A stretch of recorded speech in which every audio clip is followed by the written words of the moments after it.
Hi,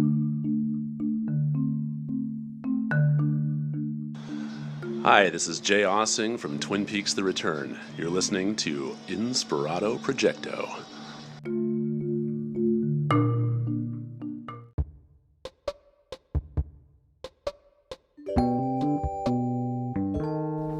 It's now July 16th. Yesterday was the radio show on K-Chung. You can listen to that if you go to mixcloud.com/Inspirado Projecto. We call that episode Dreamers. And I'm astonished that I haven't titled a show Dreamers yet. I don't think we have. We had wonderful people in the studio. Go ahead and check that out. I thought I would open up to a random page here in my idea book. I haven't read from this in a while. And as we've noticed, a lot of interesting things that I'll read from the idea book, particularly when I open up to a random page, completely falls into place with what we're talking about in real time here on the podcast here. So look at this. I open up to this page. It says, interview people out on the street about their talents/passions. That can be the podcast, as well as USU encounters they've had. Give them pamphlet explaining USU after interview. Invite them to listen to the interviews online. See the videos. Go to Facebook. USU is the term that my buddy Eric Kleinberg and a few others out there in the world. USU is ubiquitous serendipitous ubiquity. And that is our name, our special name for coincidences, serendipities, synchronicities, deja vu, those kinds of beautiful cosmic things that happen to us. And it's interesting. Here I am on the podcast, and I'm asking people about these magical experiences. It's quite crazy. This is an idea book so I made it back in March 25th, 2013. I don't know when exactly I wrote this down in the idea book because it's much later in the book. It's a big book.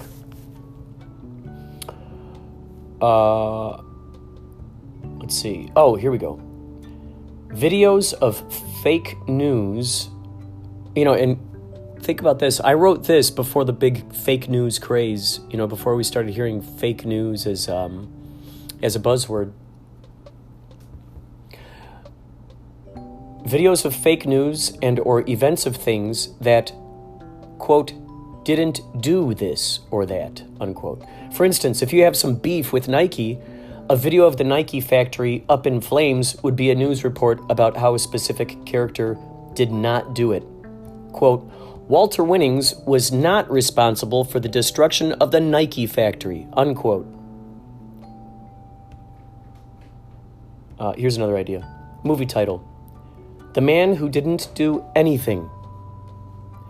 Documentary of someone who has been blamed through the years for stuff, but he has documents showing his evidence. So the man is always, never not doing anything. He didn't do it. He didn't do anything. Group of filmmakers who all leave a certain phrase, code, or millisecond of subliminal flash in their films. It can bind them together as a sentence. That would be pretty cool, huh?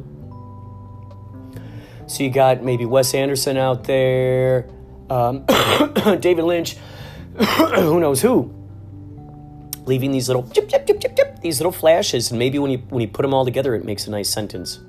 By the way, if you ever get a chance, Google. What is it? Is it National Anthem? Google subliminal messages National Anthem. In the olden days, they used to play the National Anthem on TV at night before people went to sleep. And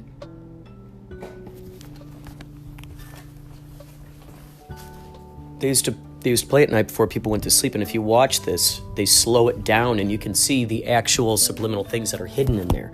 Which, if you see the movie They Live, you'll notice a lot of the similar stuff that they took, basically, probably, I wouldn't be surprised if they either knew about those subliminal messages, or if it was, I don't know. But words like obey, consume, things like that, those are hidden in there. Making movies that are parodies of sorts of movies that were recently released. People start to look forward to them and even suggest new stuff. This is how the dream grows within the mind of the populace with their participation. Making movies that are parodies of movies that were recently released. Oh. Okay, so as soon as a movie comes out, you go out and you start making a parody of it. That's cool. That's like Mad Magazine. That's like Cracked. Here's another one. People don't want the fun to stop. This is why we tell exciting and engaging stories. This is why we keep the spirits alive of those who make us laugh, by imitating them when they're not around. That makes sense. We imitate those that influence us, excite us, make us laugh. Oh, here's something. Missing link and Bigfoot sightings. Here's another one. A movie about finding codes, places. It teaches the audience how to analyze things from various perspectives. When that movie comes out, everyone goes back through previous films by the filmmaker to see things they never saw before. Movie about finding codes. So you got to wonder if someone like me, who is a DIY kind of guy, who does the best he can with what he's got and thinks about these things. If I'm thinking about these things, someone else has already thought about these things. Because why am I thinking about these things? Because I was taught to think. I was taught these things. I was taught these things. So I think about these things, and I implement this stuff in my art. So if I'm doing this, heck, who knows? There might be codes, subliminal messages hiding in my podcast, for all you know. If I'm doing this stuff, what are the billionaires doing? What are those who are controlling the populace doing? Something to think about. Because, I mean, really, that would be interesting. You put a movie out there about finding those codes. There's, what's so interesting, I just recently saw this really interesting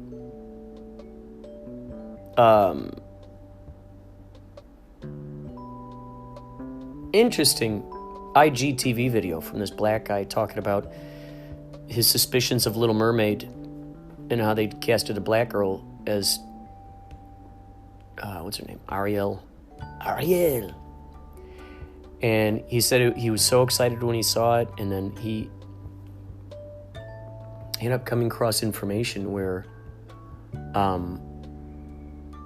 because we've been seeing a huge explosion of this stuff, of more characters either being altered from their original, from their original nomenclature into something different in the movies. And so what this guy said was,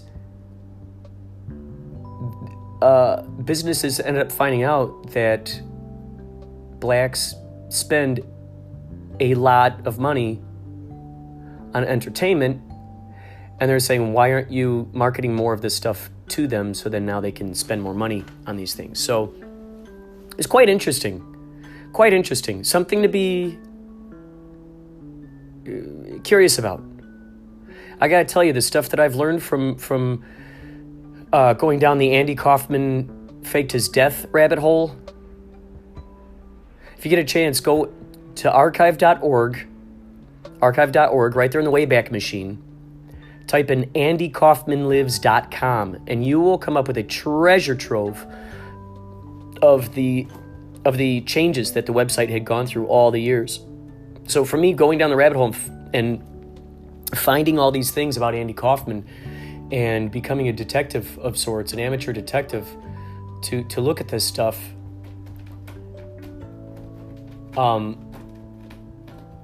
it really caused me to be suspicious and look at the news and the media and everything that's out there through that lens. Well, and as a result of it, I started implementing it in my own stuff. My videos that I would create, my songs that I'd make, stuff I'd write. And I'd keep a close watch out, and I would see right through it. I mean, it's amazing. It's amazing when you train yourself to look through a particular perspective, and you start seeing this stuff, and you go, is this truly a sort of organic experience, or was there a well thought out kind of plan, like chess? You know, they say you have 15 moves ahead. So you're not just going to come right out and go, hey, everybody, this is the thing we're doing. You're going to slowly feed the populace to get them to move them along and accept this and a little more of that and accept a little more of this and a little more of that until it becomes part of the main culture where now people are like keeping their eyes out for this stuff.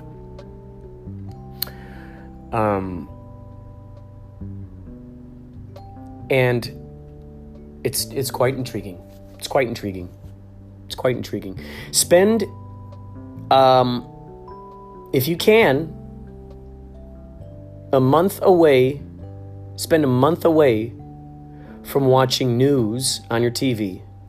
Spend a month away from actually watching TV with commercials. Try it.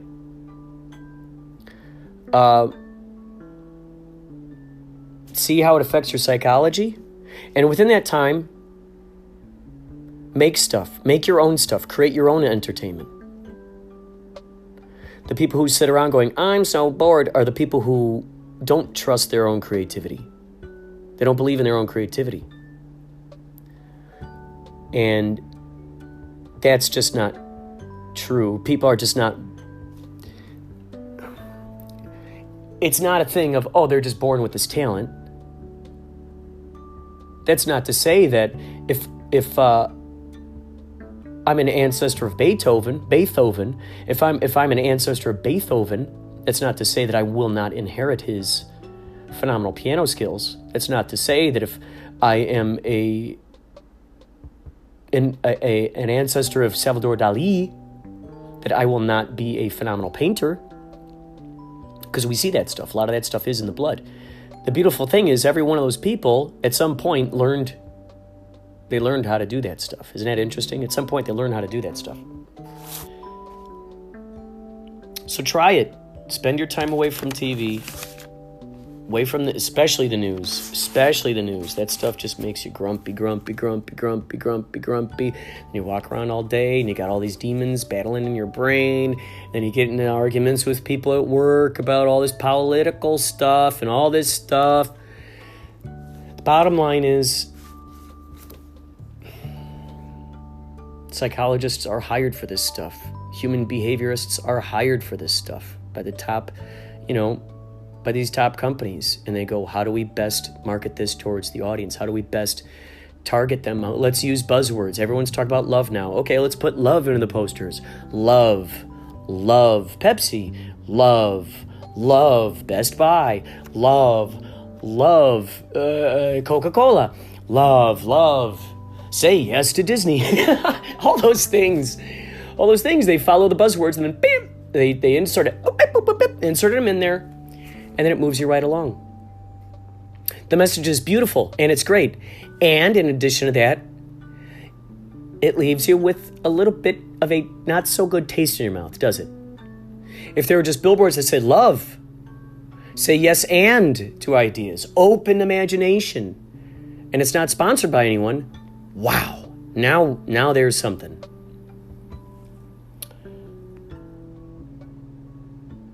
So here we go.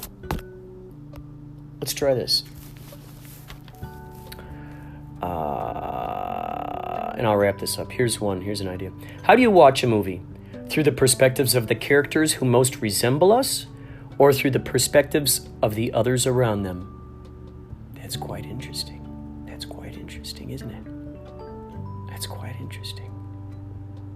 Imagine if we put out these movies. That reveal this truth.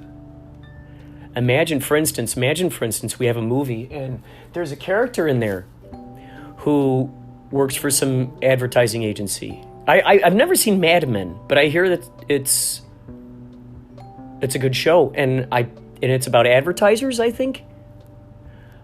I imagine a lot of this stuff is in there. I mean, I would hope it would be. I would hope it would be to teach the populace to keep their eyes open, to give them a lens to look through to see what's really going on. The more I gotta tell you, the more you spend time with animals, nature, children, the more you'll actually get back to finding out what and who you truly are. A boundless spiritual creature that is not bound by whatever these rules and regulations are. You've heard it all over the place, and now I'm saying it again. It's important. This is stuff that needs to be blasted out there like a frenzy, just as much as whatever they're trying to sell you guys. They're trying to sell me too. They're trying to sell that stuff to me.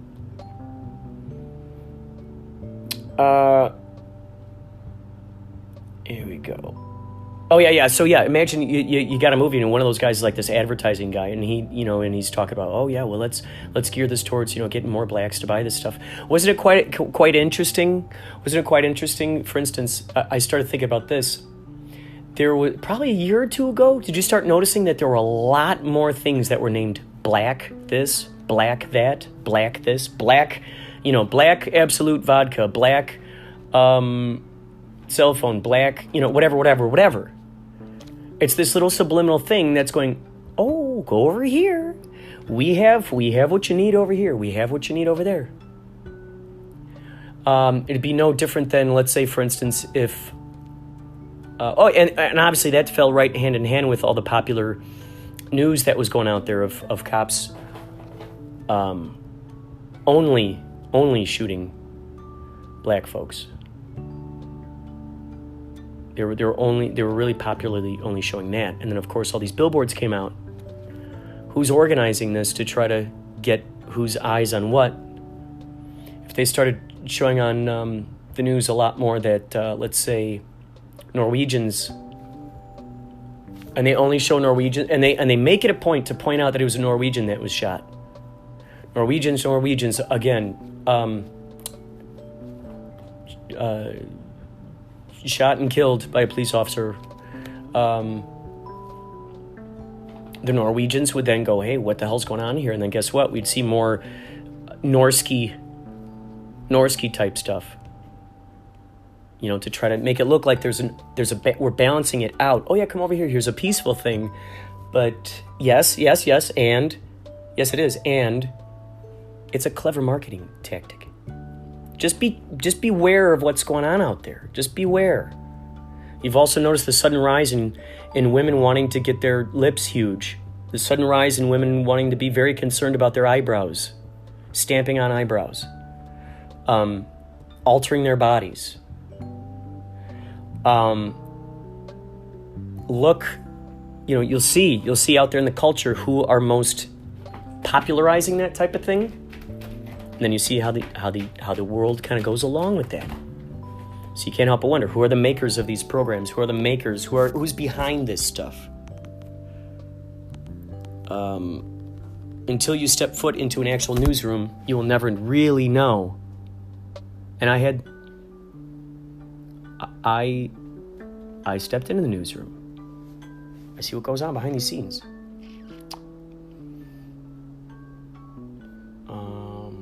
What is this? Let's see what this is. Here's a little anecdote. This moment is always important. I am always bringing into each moment what I want to bring into it. I can't dip into the past and bring it here now.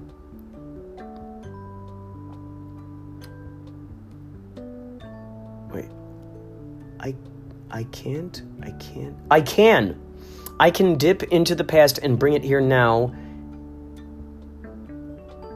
and open the imagination of what could joyously be. If we ride in it now, we know everything we need to. Actually, need becomes an arbitrary term because by surrendering to the idea of the higher mind giving us our reflection back immediately. The environment is a stream. By analyzing, we stand on the shore, getting older faster. By moving along the stream, we can successfully make the paths as well as appreciate its journey at the same moment. Huh. Now, let's see. Let's try this. This moment is always, I'm going to try this again.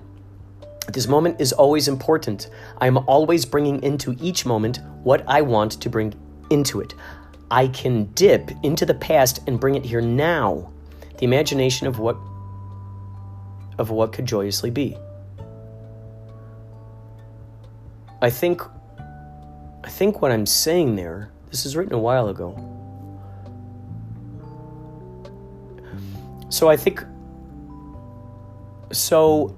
what I'm saying here, what I like to believe is that it's kind of one of those high five things that you give yourself in the past, where your past had this idea and now we see the fruition of it. We don't have to see some folks, there are minds that will go back into the past and then they will harp on some terrible, terrible, terrible thing that happened to them over and over and over. And we just keep hearing those stories over and over and over and over. It's a recycling thing over and over and over and over and over. And why is that? They're chasing their own tail. And you wonder, okay, what is going to be the thing that satisfies them in getting past this thing? Do they actually enjoy carrying this thing around?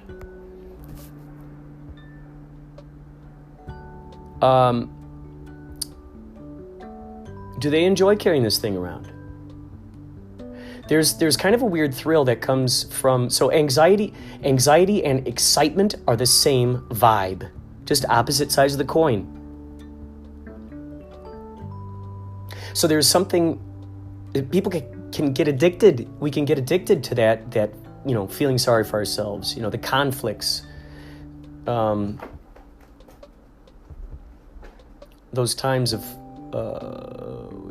well, I told him off, and I said to him, and that, going down those things. Good news is we can also think about those successes that we had in the past and bring those forward. So then we have to look at that. We go, okay, what do we value more? Do we value more carrying around this baggage? Terrible stuff. But then what does that do? It's like the rotten apple that screws up the whole bushel of apples. Carrying around the past. Bad. It's like that oil leak that happened in the ocean that somehow no one knew what to do about. We just let it leak and we let it leak and we let it leak. Whose order was that to just let it leak? It's not possible to have billions of people living in the world and for not one of those billions of people to have an idea to fix that thing. I knew exactly how to fix it. I drew a diagram of it. It was, man, there was a steel pipe way down there. And I had this idea and I drew it out and it was basically like you clamp it shut with this strong claw thing. You clamp it shut and then you roll it closed. Roll it closed. Like a toothpaste thing. You know how you could do that? You know how you get that little thing, you go, let's get all the toothpaste out. Except in this instance, we wouldn't be getting all the toothpaste out. We'd be just blocking it in there. I'm sure we've got some sort of materials out there in the world that can weld underwater somehow. And then you just weld it shut. So I had this idea. I wrote it down.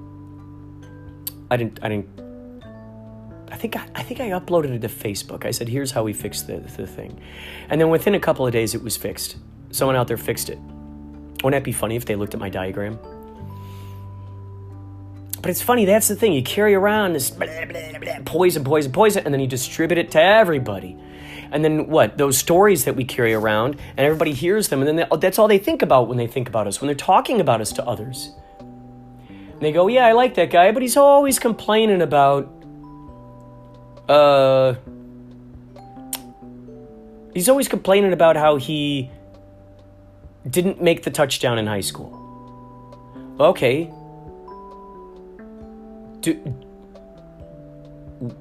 Does the person who keeps complaining and complaining,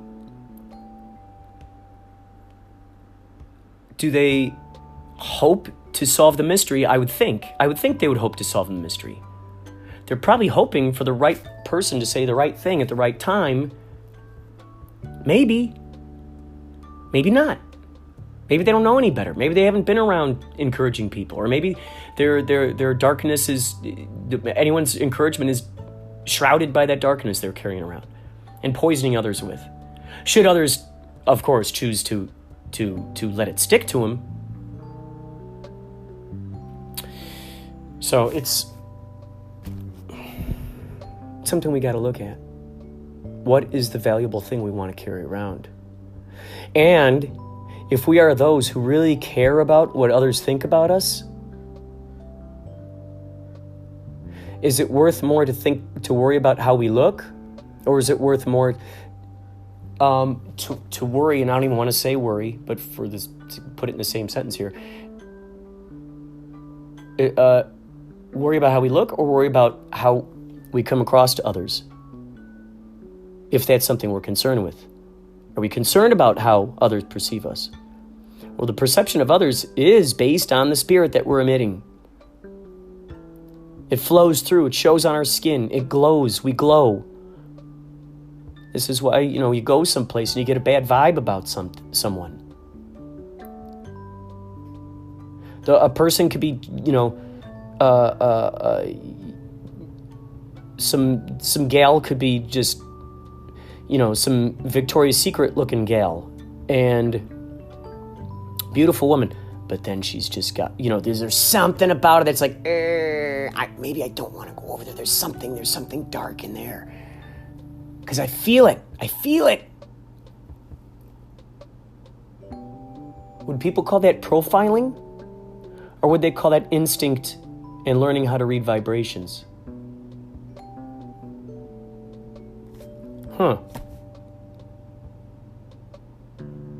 Because each one of us is valuable. We're valuable. And where we're going and what we're thinking and who we're communicating with is a big deal, because that's going to influence our psychology. I don't even need to say this out loud, because it's said all over the place.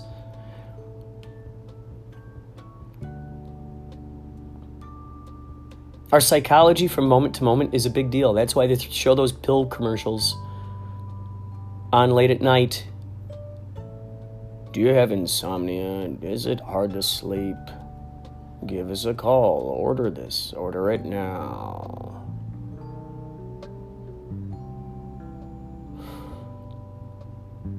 Are they going to show herbs on those infomercials? Are they going to show healthy vitamins? Those infomercials? One would hope. But they're always playing off of what you don't have, aren't they? They're always playing off of what you don't have.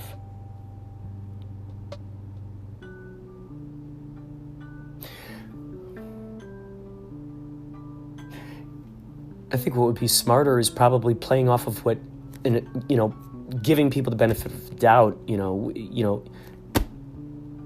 You're a genius. Bam.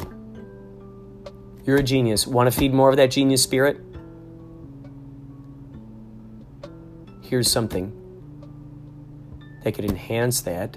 And it's not going to make you go bonkers.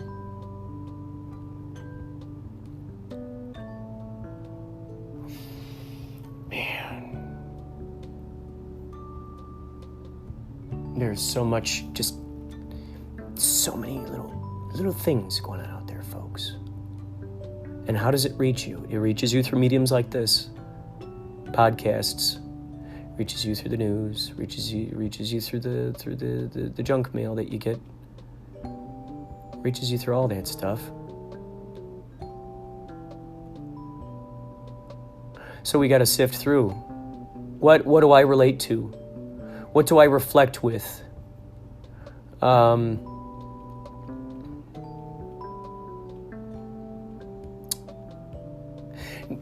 I don't know of anyone who really wants to be around people who are constantly putting themselves down and constantly expecting them to, like, Yachtly Crew played at a place in Ventura, and there was a waitress there who all she kept talking about was, she talked about her new, she went to the beautician or whatever, got some new stuff in her hair, but then she was, just tearing herself, just like, this, this and that, blah, blah, blah, blah, blah. And then the other girl's like, no, it looks good, it looks good. It's like, what do we expect when we make a drastic change with ourselves?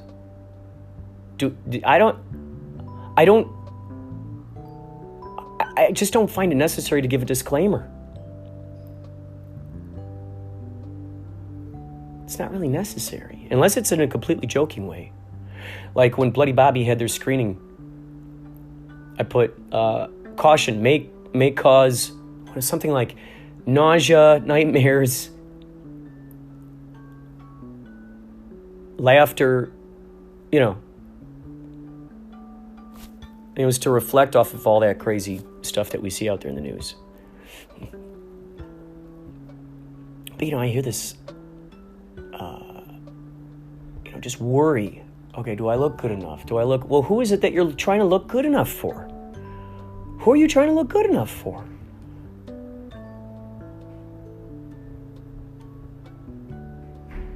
I guess the litmus test would be if I were to walk into a crowded room and everybody hated how I looked or whatever, how would I relate to all that? That's a good thing to put in our minds. How would I feel about that? Am I confident in myself, in my own authenticity, my own integrity, to be satisfied with what I'm putting out there? And am I comfortable enough to notice that naysayers and killjoys are actually very concerned about how they would respond to things?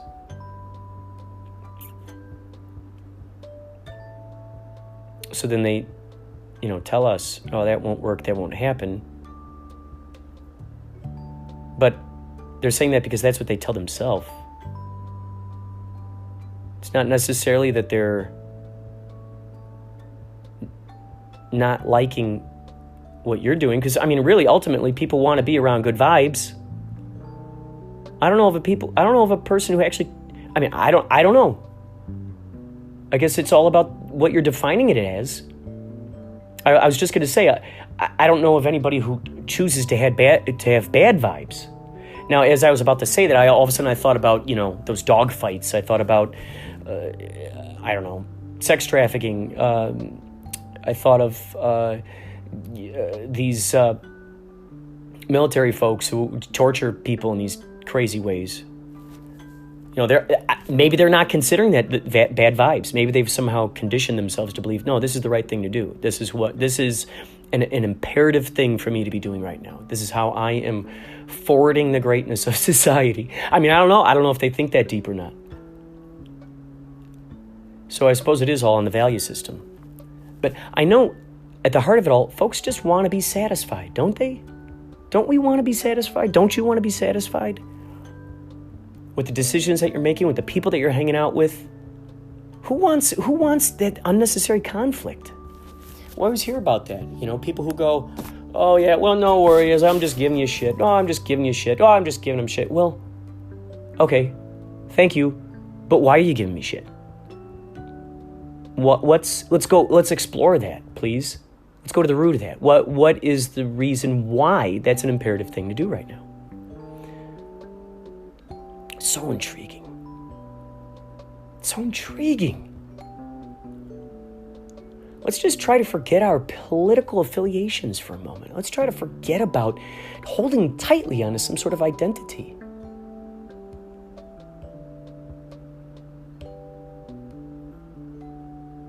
Let's forget about a moment of what our church group has to say about it.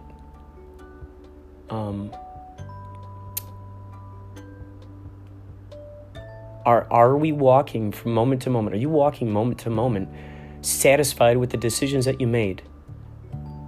Or are you someone who looks back on your overly considered, overly analyzed, overly criticized decisions, and then okay, so you choose it, and then later on you go, why did I do that? Oh, man, I knew I shouldn't have picked that. That's a sign of someone who's not following their intuition. I can promise you, the more that you follow your intuition, the more that you keep your eyes on those synchronicities, the more that you see how your dreams and your wishes and your ideas, the more you see how that evolves into your reality, that's beautiful. That's you go, wow, I'm responsible for that. That's exciting. I'm responsible for that. And then what does that do? It inspires you to try it again. And then as you try it again, it surprises you with more and more and more. As I've been talking to you, I've been looking out my window here, and there's this amazing tree. And I just see different faces in this tree. I see a nose, boop, boop, boop, boop, boop. There's a mouth. It looks like it's talking because the wind's going through it. If you blur your eyes, you can really, and you just forget about what that definition is. That's a tree. I'm just saying it just so you and I both know, okay, this is a tree. It's more than the tree. It's more than the name. We know that. It's more than the name. It is. What it is it is. It's actually a really, wise phrase. It is what it is. So that thing is what it is. It can be whatever I want it to be. Right now it's a troll. It's a huge leprechaun that's talking. That space right there that I see between the branches and the limbs right there, there's an eyeball. There's its mouth. If you get a chance, this is something fun. Dolores Cannon talks a lot about this, and not she doesn't talk about it, but she writes about what she's recorded people saying while they've been under hypnosis. These forest creatures are actual spirits and entities.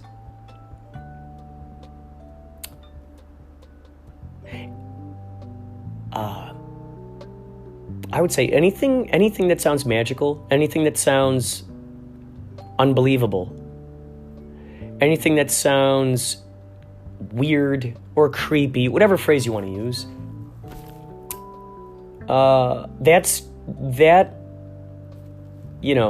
those kinds of things, UFOs, the fairies, underground bases, all this stuff that we hear about, mind reading, astral travel, we hear about it, and a lot of times it's just simply dismissed, isn't it? And then we give it, one of those popular phrases, quinkydink, small world. Oh, what a small world. Those are actually the things that are worth investigating. Those are the things that are really actually worth diving into and learning more about. Even if you just look at it as a fun science fiction kind of, wow, that's fun, that keeps me entertained. Because guess what, folks? That stuff is going to take you out of the mundanity that they're trying to feed you, that they are feeding you day in, day out. Don't you want to escape the mundanity? Don't you want to escape the bland? Don't you want to... And it doesn't even have to be escape. It doesn't even have to be a cage. It's just a redefinition. It's just putting a focus on something fantastical rather than the mundane. That building over there can have faces on it if I wanted to. There it is. It's got faces on it. That building can get up and pull up out of the ground and start walking around. I could see that happening right now. And all it takes is imagination, because as we know, imagination powers everything that's going on in the world, folks. Why do we shun imagination? Why are we telling kids not to be lawyers? Not to be actors, painters, musicians, why are we telling kids specifically not to do that? Not to go towards the right brain stuff? Because it's been drilled into our heads that it's important for us to go towards the left brain stuff. Be a be a scientist, be a software engineer, be a lawyer, be a doctor. Man, why? Why do we keep, why? That's the funny thing. All that stuff comes from imagination. And the closer you get to the right brain, the closer you get into the imagination. So you're doing yourself a great service by actually investigating more into that stuff. If you have even an ounce of creativity, you feel, or you want to get into creativity, write your first poetry book. You don't have to tell anyone. Write it about aliens. If you're hardcore Jewish and you're going to the synagogue all the time, but you got a quiet fascination with UFOs, write a whole poetry book about UFOs. Put it out under a pseudonym if you don't feel comfortable about it. But it doesn't have to go to waste. All that great imagination doesn't have to just sit there for people to stomp on. It's worth something. Every movie we see came from an imagination. It came from someone writing something down on the paper. It came from someone drawing it out. God, man. It's so funny as I'm saying this, I think I'm just a broken record because it feels like every podcast is about this. Am I preaching? Or am I just laying out revelations? I don't want to make you think that I'm trying to tell you what to do or that I got the best answers. This is information that I have found that is helpful to me and fills me with enlightenment and allows me to really move around, redefine. And place different values on certain things. Things that serve me, serve my higher good, serve the best version of myself. When you start getting more into the imagination and when you really start digging in to being the best version of yourself, the universe claps. It claps loudly. And it will send you all kinds of cosmic things, whether it's through a license plate in traffic, whether it's through a little message on a billboard, whether it's through a conversation you overhear on the subway. This is all your higher mind. This is all the greatest version of yourself talking to you going, yes, yes, yes, yes, yes, yes, keep going, keep going, keep going. What's more thrilling, creating your own entertainment or watching someone else entertain you? What's more thrilling, having an intention, seeing a target and getting that target? Or sitting still and waiting for the next entertainment to show up for you?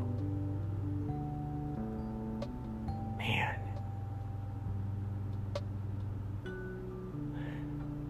It's funny because we're hearing about all these pills, all this stuff.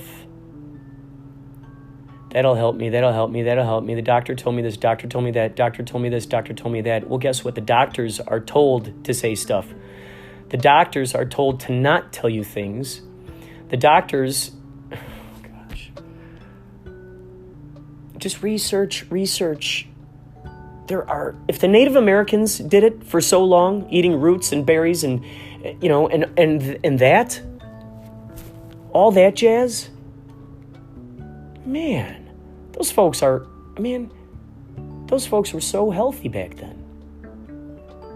In any picture I've ever seen, they all have a full head of hair, don't they? Have you ever seen a bald Native American? Maybe that has to do with their direct relationship with the nature as we know it, with the earth as we know it. I'm just brainstorming here, but maybe. Do we really want to do research on what's put into our foods? Do we really want to do research on what's put into our drinking water out there? For those of us who still drink tap water. Do we really want to do that research? Do we really want to see what's in those cigarettes that we're smoking? Do we really want to know what are the agendas behind the things that are being sold to us? Do we really want to do the research and find out that the doctors are not there to cure us, but to treat us? Do we really want to do that research? Or are we scared of what we'll find? Are we worried about not knowing who to turn to once we get that information? I'm so proud of all these people who are coming forward after all these years and telling their stories, banding together about some of the unsightly stuff that's been going on out there in the world. And you'll notice, there are distractions. It's magic. What are magicians good for? Misdirection. Don't look what's going on in this hand. Look at this hand instead. And the other hand is pickpocketing you. When something comes up that is pretty hard, whoa, that's a hard-hitting piece of truth right there, you'll notice the news will always distract you with another school shooting. Aren't we a little suspicious about this at this point? Yeah, we're suspicious. Why all the school shootings? Well, if you really go down the rabbit hole, you'll start finding some interesting reasons behind why those are happening. It's not an accident that all of a sudden these major things all of a sudden pop up when there's something that needs to be considered going on.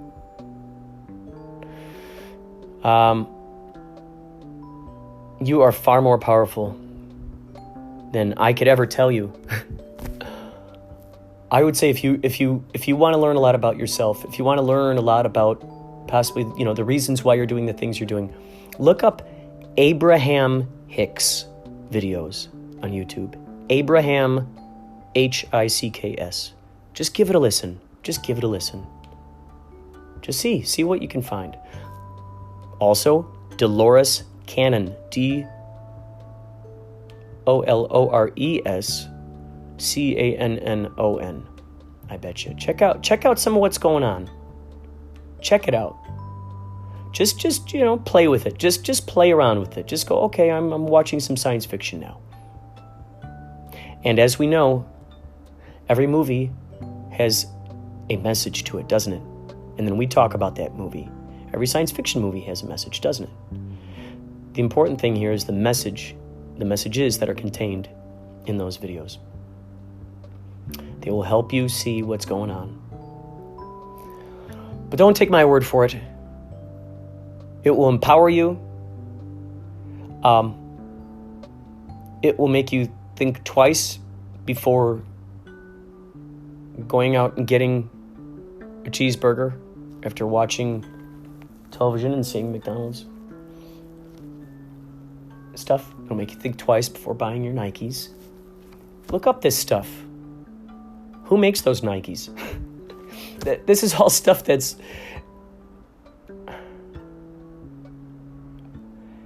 It's good. It's good to know. It's good to know. It helps you get closer to revealing the best version of yourself and what you are willing to carry around in your life and what you're not willing to carry around in life. So, I'm going to read this little giblet here before we go. We're going to read just a couple more here. Crows are able to remember the faces of those who mistreated them. Quite interesting. I haven't said this before, but for the longest time I wrote down that I wanted to make a movie called Murder. And it turns out that all these crows in the neighborhood are actually killing people. And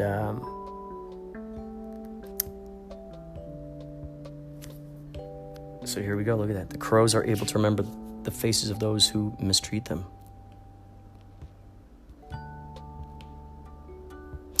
Right, Andy's... Oh, here we go.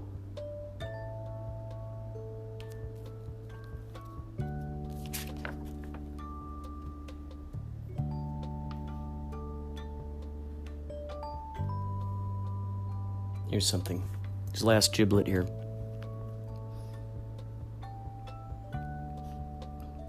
What if aliens... Oh. There's an asterisk here that's in relation to some other thing that I wrote on the page. Oh. Wait.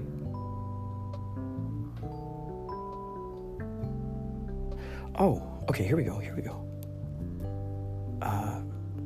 Let's see. Speak to audience live before show. Skype to sound booth to project big face on screen. Say a little something about movie before it starts. What if movie keeps getting interrupted by live feed by an outside source? A surprise happens during the show when they are scheduled, or when they are asked. Wait. Oh, a surprise happens during the show when they put on 3D glasses. And then there's an asterisk here. What if aliens crash the movie and take the audience hostage? Before a show, their cell phones are held by security. Everyone is led outside to a big ship, a la Star Tours. Someone regains control of the ship, takes them back to theater.